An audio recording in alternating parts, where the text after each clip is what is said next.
guy was super creepy.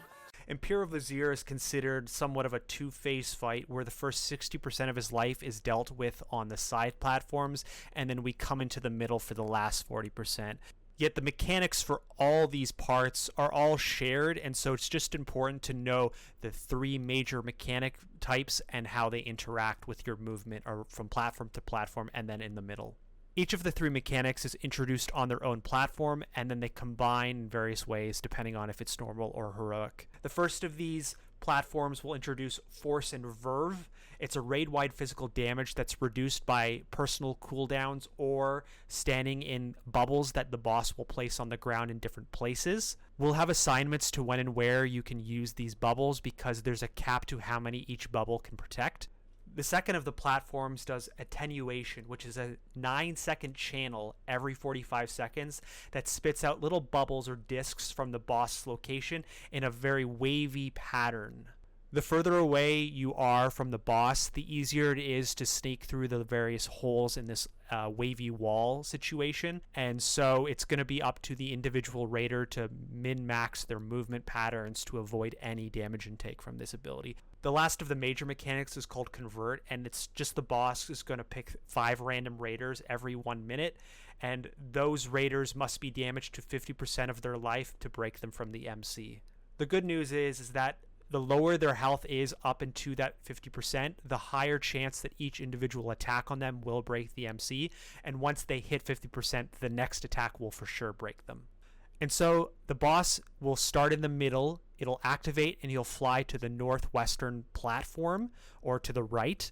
We'll all go to this platform, do enough damage to get the boss to leave his platform, and this is where Heroic takes off.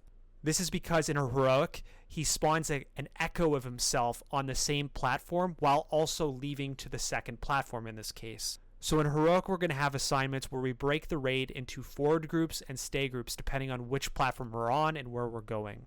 The forward team will go to the next platform and do the mechanics as needed, and the stay group will have to kill the echo off and then continue on to the current furthest platform. Specifically, we're going to kill the first platform altogether, and then we're going to send the tank and a healer to the next platform by themselves.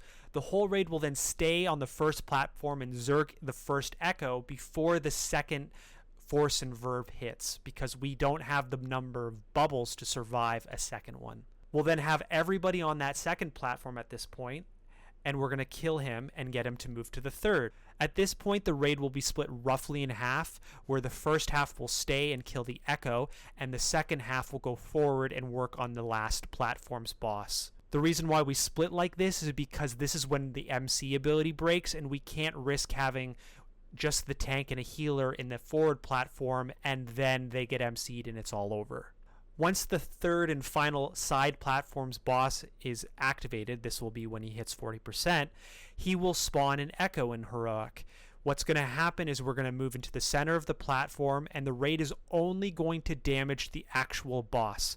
The echo will be dragged by the off tank to the opposite side of the middle space so that we can maximize the distance between the two boss and echo and allow us to have as many gaps as possible in the eventual attenuation walls.